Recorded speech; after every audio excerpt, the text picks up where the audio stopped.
चलते हैं उत्तर प्रदेश की राजधानी लखनऊ, जहां पर एक बार फिर से आज 1000 से ऊपर अभ्यर्थियों को, युवाओं को नियुक्ति पत्र दिए जा रहे हैं।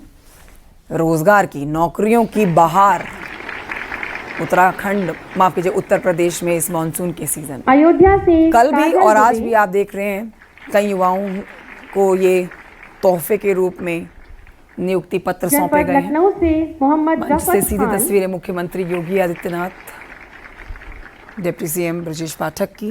जनपद लखनऊ से आज सहारनपुर के दौरे पर भी रहने वाले हैं मुख्यमंत्री, जहां से पंजाब, हिमाचल प्रदेश, उत्तराखंड के बाढ़ प्रभावितों को राहत सामग्री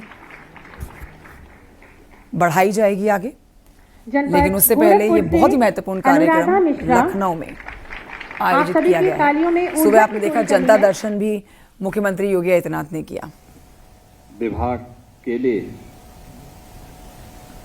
9 चयनित कनिष्ठ सहायक और टेक्नीशियन, एक्सरे टेक्नीशियन के नियुक्ति पत्र वितरण कार्यक्रम में उत्तर प्रदेश सरकार में मंत्रिमंडल के मेरे वरिष्ठ सहयोगी, उप मुख्यमंत्री तथा चिकित्सा स्वास्थ्य और चिकित्सा शिक्षा के मंत्री श्री ब्रजेश पाठक जी, विभाग के राज्य मंत्री श्री मयंकेश्वर शरण सिंह जी, आज के इस समारोह में उपस्थित लखनऊ के हमारे माननीय जनप्रतिनिधिगण, माननीय विधायक डॉक्टर नीरज वोरा जी, श्रीमती जय देवी जी, विधान परिषद सदस्य श्री मुकेश शर्मा जी, सुमेश द्विवेदी जी, प्रमुख सचिव चिकित्सा स्वास्थ्य एवं चिकित्सा शिक्षा श्री पार्थ सारथी सिंह शर्मा जी, विभाग के सभी अधिकारीगण, प्रदेश के सभी जनपदों में नियुक्ति पत्र वितरण के लिए आयोजित समारोह में उपस्थित सभी माननीय जनप्रतिनिधिगण और सभी नवनियुक्त कनिष्ठ सहायक, एक्सरे टेक्नीशियंस और उनके अभिभावकगण, उपस्थित बहन और भाइयों, मैं सबसे पहले आप सभी को इस पारदर्शी और निष्पक्ष चयन की प्रक्रिया के उपरांत नियुक्ति पत्र वितरण के अवसर पर आप सबको बधाई देता हूं, आपके अभिभावकों को भी बधाई देता हूं। अधीनस्थ चयन सेवा आयोग को इस पूरी प्रक्रिया को समयबद्ध तरीके से आगे बढ़ाने के लिए हृदय से धन्यवाद देता हूं।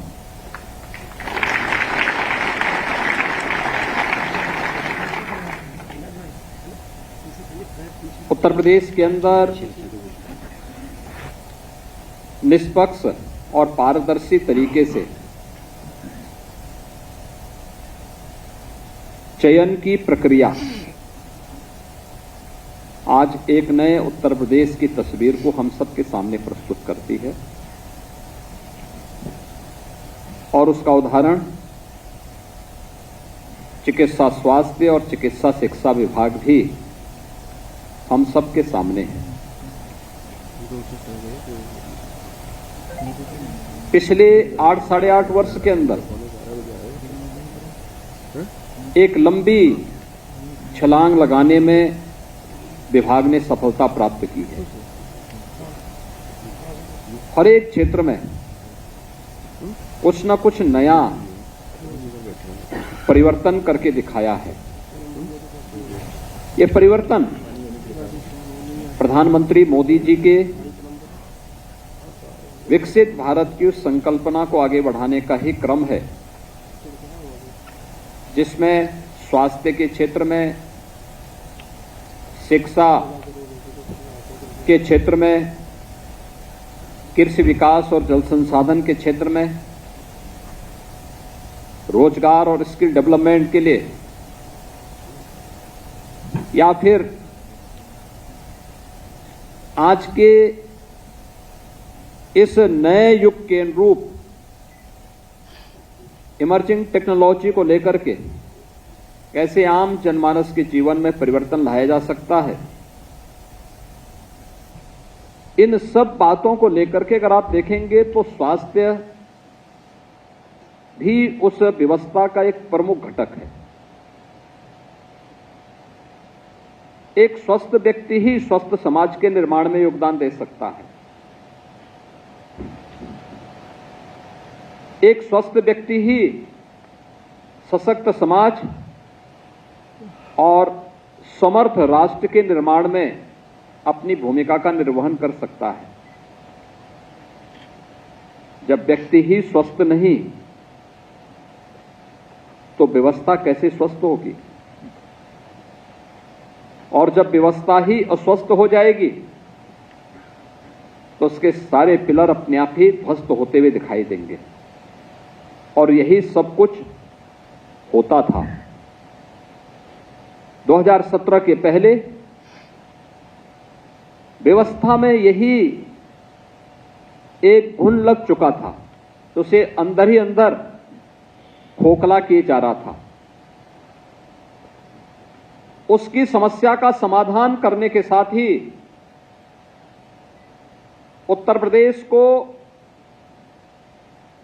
उसके अनुरूप बनाने के लिए प्रधानमंत्री मोदी जी ने जो विजन दिया, उनके विजनरी लीडरशिप में उत्तर प्रदेश ने उन सभी मानकों को प्राप्त करते हुए आगे बढ़ने का जो निर्णय लिया, परिणाम है 8-8.5 वर्ष के अंदर हम लोग 8.5 लाख से ऊपर नौजवानों को उत्तर प्रदेश की सरकारी सेवा में विभिन्न विभागों में, पुलिस में, शिक्षा में, स्वास्थ्य में, इंफ्रास्ट्रक्चर के लिए समर्पित विभागों में, कृषि और जल संसाधन से जुड़े हुए विभागों में सरकारी सेवा में लेने में सफल हुए हैं। एक पारदर्शी और निष्पक्ष भर्ती की प्रक्रिया का परिणाम है कि आज ये प्रक्रिया एक समय से पूरी होती है और समय पे संपन्न भी होती है। अगर मैं केवल पुलिस की भर्ती की बात करता हूं, पिछले 8 वर्षों में हम लोगों ने 2,19,000 पुलिस कार्मिकों की भर्ती सफलतापूर्वक की है, जो उत्तर प्रदेश के अंदर अपनी सेवाएं दे रहे हैं। आप सोचो कि 2,19,000 पुलिस की भर्ती केवल इन 8 वर्षों के अंदर संपन्न हुई है, जिसमें से अभी हाल ही में 60,200 से अधिक पुलिस कार्मिकों की भर्ती भी संपन्न हुई। मुझे याद है जब पहली बार हम लोगों ने पुलिस की भर्ती करनी प्रारंभ की थी, जगह खाली थी, लेकिन हम लोगों को ट्रेनिंग करने की समस्याएं खड़ी हुई थी। भर्ती हमने 50,000 की निकाली, भर्ती किए तो हमारे पास ट्रेनिंग सेंटर नहीं थे। हमने जब रिव्यू किया तो पता लगा केवल 3,000 पुलिस कार्मिकों की ट्रेनिंग एक साथ हो सकती है, इससे ज्यादा नहीं। हमने मिलिट्री, पैरामिलिट्री, अन्य राज्यों के ट्रेनिंग सेंटर लिए, तब किसी प्रकार से उस ट्रेनिंग को हम पूरा कर पाए थे। और इस बार हमने 60,200 पुलिस कार्मिकों की भर्ती की।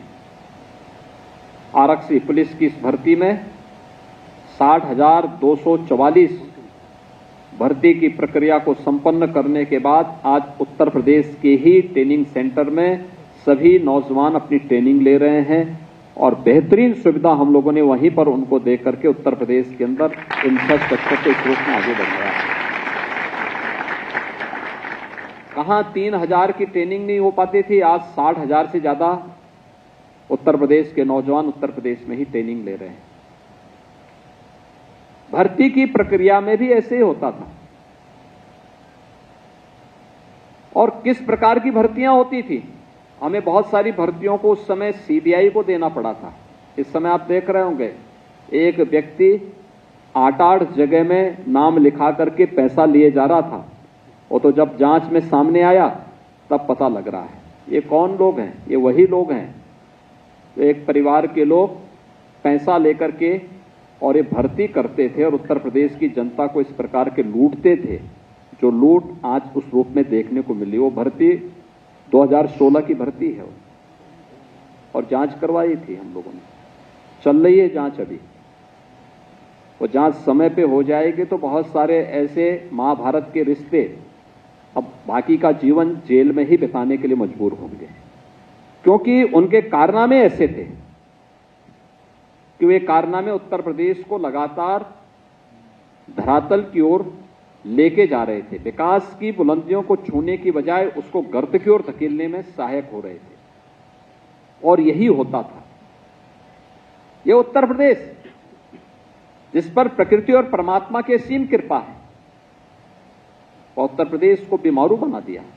जब प्रदेश ही बीमारू हो गया तो नागरिकों की क्या हाल होते रहे होंगे।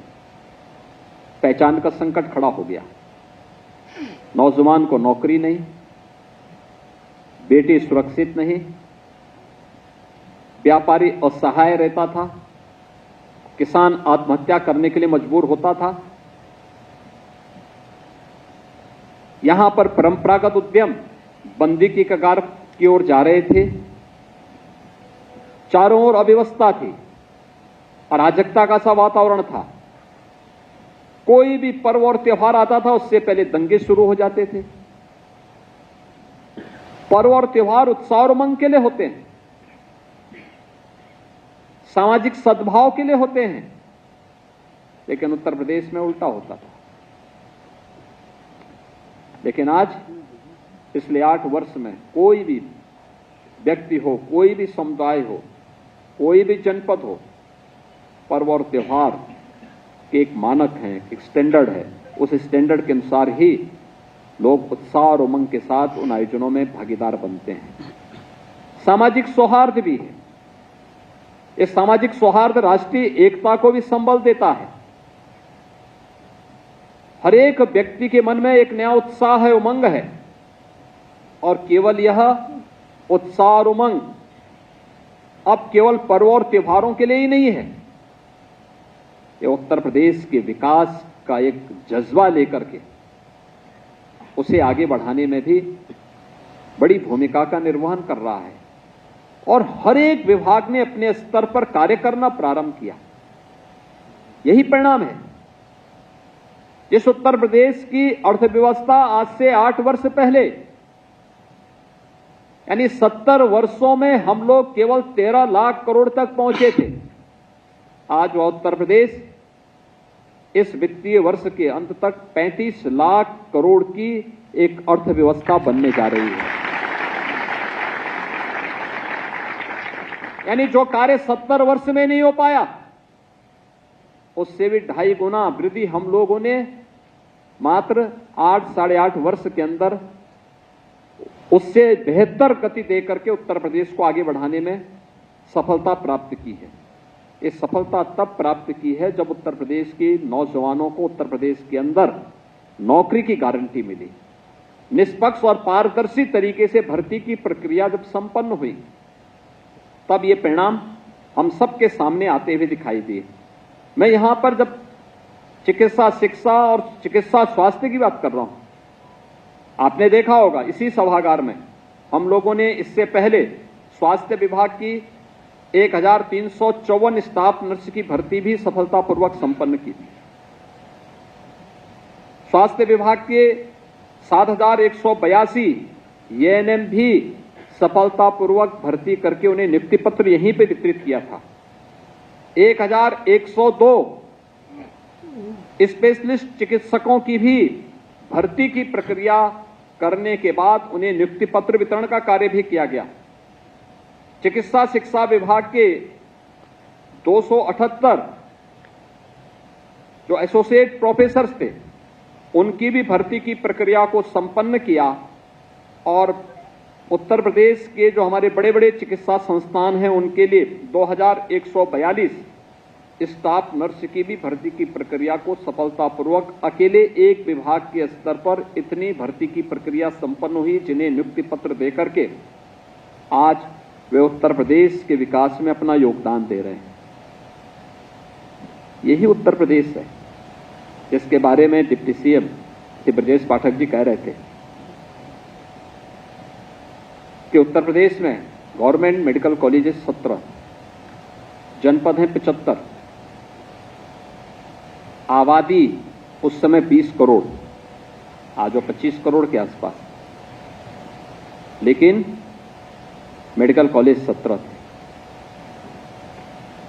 आज उत्तर प्रदेश के अंदर सरकारी और निजी क्षेत्र को मिलाकर के देखेंगे तो जो पहले 40 मेडिकल कॉलेजेस थे जिसको बनने में 100 साल से ज्यादा लगे थे, आज उसी उत्तर प्रदेश में हम लोगों ने पिछले 8 साढ़े 8 वर्ष में मेडिकल कॉलेजेस की संख्या बढ़ा करके 80 से ऊपर हम पहुंचाने में सफल हुए हैं। और आज 1 district 1 medical college Uttar Pradesh की पहचान बन रही है। मेडिकल कॉलेज बनेगा तो केवल मेडिकल कॉलेज एडमिशन ही नहीं होते, उसमें मेडिकल के प्रोफेसर भी, एसोसिएट प्रोफेसर भी, असिस्टेंट प्रोफेसर भी,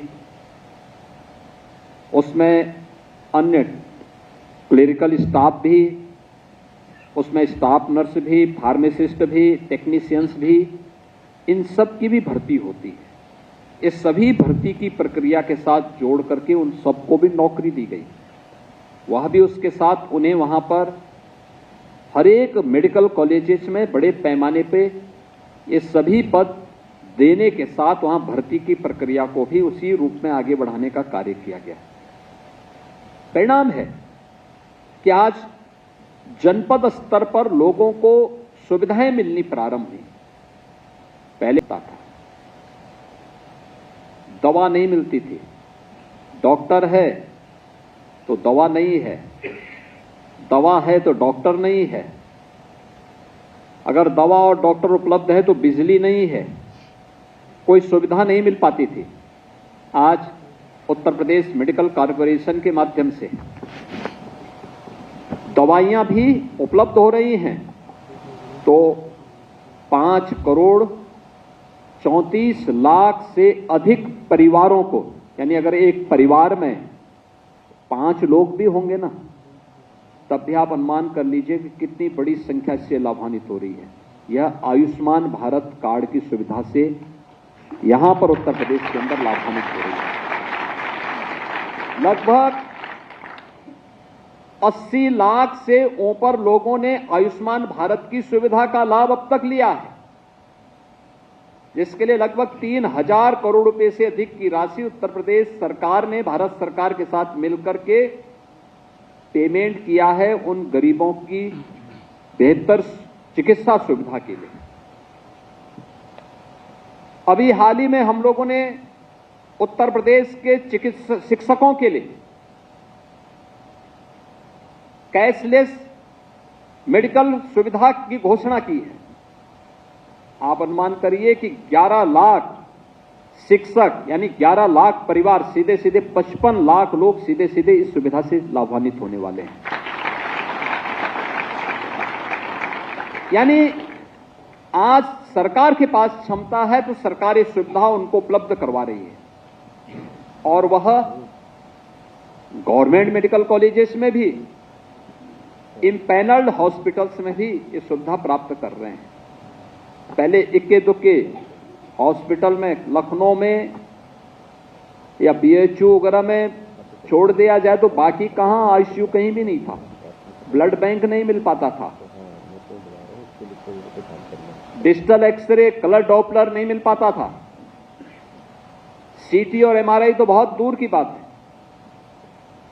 आज उत्तर प्रदेश के अंदर आप देखेंगे हर जनपद में ब्लड बैंक है, हर जनपद में आईसीयू की सुविधा है।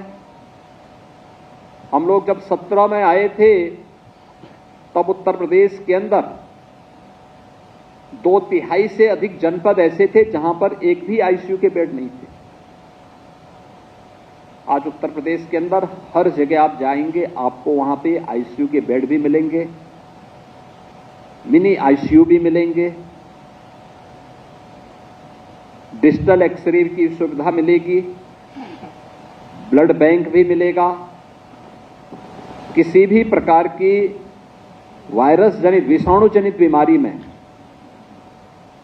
जिसमें प्लेटलेट्स काउंट कम होते हैं, तो ब्लड सेपरेटर यूनिट या इस प्रकार की सुविधा भी वहां लोगों को, एक सामान्य गरीब से गरीब पेशेंट को प्राप्त होता है। डायलिसिस की सुविधा सभी 75 जनपदों में फ्री में सुविधा, हर गरीब के लिए फ्री में सुविधा।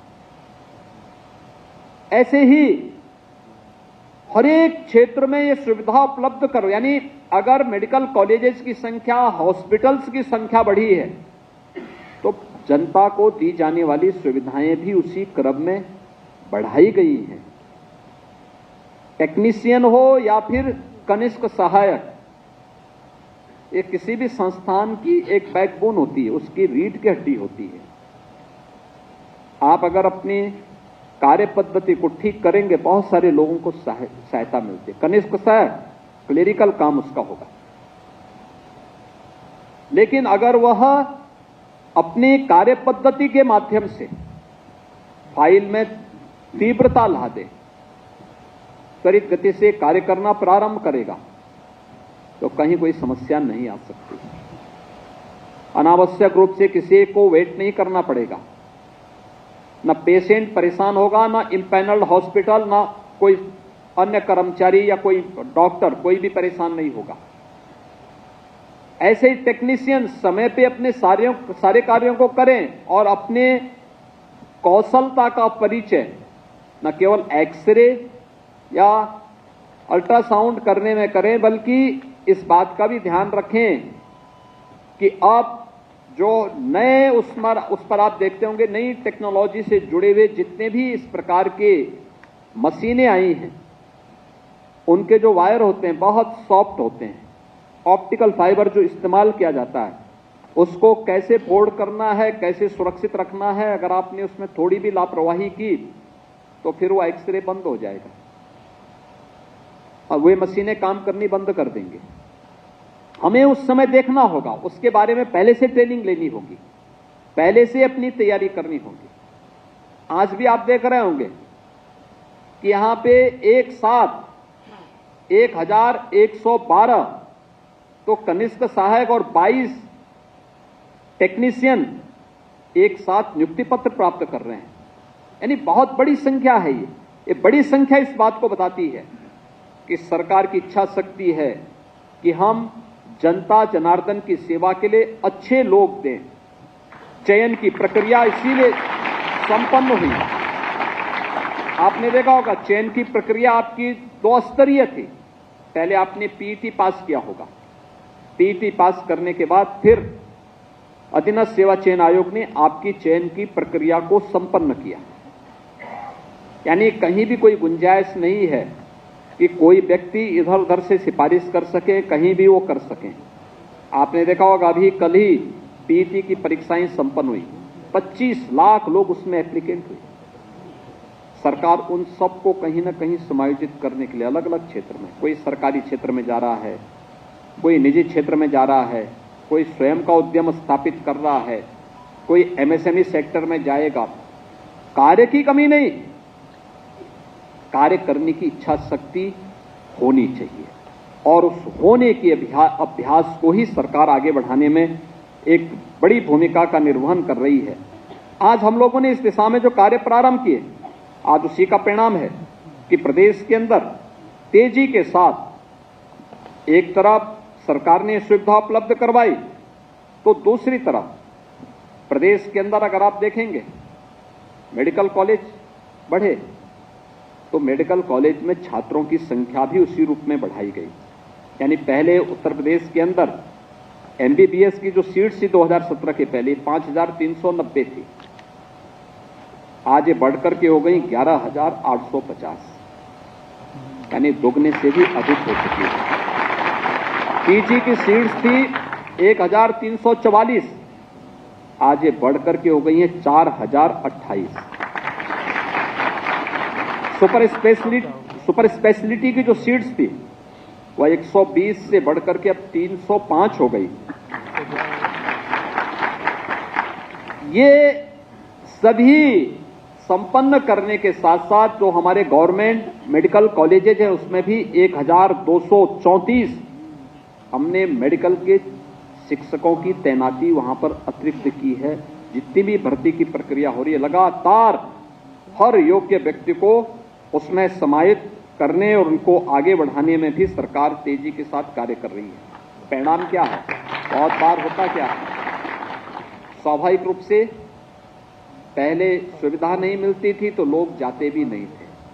आज जा रहे हैं तो लोगों को बहुत बार होता है कि कुछ लोग ऐसे होते हैं, बहुत सारे लोग हैं भाई जिनके पास कोई काम धंधा नहीं तो कम से कम उसके पास माँ बाप ने एक स्मार्टफोन दे रखा तो दिन भर उसी स्मार्टफोन से कुछ न कुछ नकारात्मक ही देखता है। अगर वो थोड़ा पॉजिटिव होता ना वो भी कहीं आपकी तरह नौकरी पाया होता, लेकिन वो दिन भर कोई ना कोई जो नकारात्मकता होती तो कहीं का फोटो कहीं पे, कहीं का फोटो कहीं पे लगा करके फिर वो हमेशा कुछ न कुछ नकारात्मक करेगा। और उसका परिणाम क्या होता है कि वह आपकी छवि को खराब करने का प्रयास करेगा, विभाग की छवि को खराब करने का प्रयास करेगा, शासन की छवि को खराब करने का प्रयास करेगा। हमें उससे सतर्क रहना होगा। अगर हम पूरी प्रतिबद्धता के साथ कार्य कर रहे हैं, पूरी ईमानदारी के साथ काम कर रहे हैं, तो बिना भय के जो बेहतर हो सकता है वह करने की हमें स्थिति पैदा करनी चाहिए। और मैं आज के इस अवसर पर आपसे यही कहूंगा कि इतनी बड़ी संख्या में नियुक्ति की प्रक्रिया पारदर्शी तरीके से संपन्न हो रही है। परिणाम उत्तर प्रदेश आगे बढ़ रहा है। परिणाम यहां पे बहुत सारी ऐसी बीमारियां थी जो प्रदेश के अंदर इस सीजन में भय और दहशत का कारण बनती थी, आज भय और दहशत का कारण नहीं है। भय और दहशत का कारण नहीं, क्योंकि बीमारी समाप्त हो चुकी है, पूरी तरह उसको कंट्रोल कर दिया गया है। यही सीजन होते थे, इंसेफ्लाइटिस से, मलेरिया से, डेंगू से, कालाजार से, चिकनगुनिया से पूरा जनपद भरा पड़ा रहता था। लोग मरते थे, बड़े पैमाने पे मरते थे, कोई पूछता नहीं था। लेकिन आज पूरी तरह नियंत्रण में, बीमारी पूरी तरह नियंत्रण में। ये चीजें दिखती है कि जब सरकार के द्वारा अच्छे कदम बढ़ाए जाते हैं तो परिणाम आने में समय नहीं लगता है, और ये परिणाम बताते हैं कि कुछ अच्छा किया गया है। उस अच्छे को और अच्छा करने की दिशा में ये नियुक्ति पत्र वितरित हो रहे हैं। कोई सिफारिश आपको नहीं करनी पड़ी, कोई लेन देन कहीं से नहीं करना पड़ा। तो सरकार भी आपसे अपेक्षा रखती है कि बिना किसी सिफारिश के सामने जो भी आया उसको मान करके चलिए कि वह ईश्वर की एक प्रतिकृति है। वह आपके सामने आया है, भले ही गरीब दिखता होगा लेकिन उसके प्रति श्रद्धा और सम्मान का भाव हो, उसको हम पूरी सेवा दें, बेहतर से बेहतर सेवा दें। किसी भी स्तर पर उसके साथ कोई भेदभाव नहीं होना चाहिए। अगर ये आप करके दिखाते हैं, अपनी जिम्मेदारियों का ईमानदारी पूर्वक निर्वहन करते हैं, हर नागरिक अगर अपनी अपनी जिम्मेदारियों का निर्वहन करने लग जाएगा, याद करना भारत को विकसित भारत बनने में, भारत को दुनिया की सबसे बड़ी ताकत बनने में बहुत देर नहीं लगने वाली है। और उसके लिए आप सबको मिलकर के कार्य करना होगा। आज के इस अवसर पर मैं एक बार फिर से आप सभी को इस नियुक्ति पत्र वितरण कार्यक्रम के अवसर पर आपको, आपके अभिभावकों को हृदय से बधाई देता हूं, आपके उज्जवल में भविष्य की कामना करता हूं।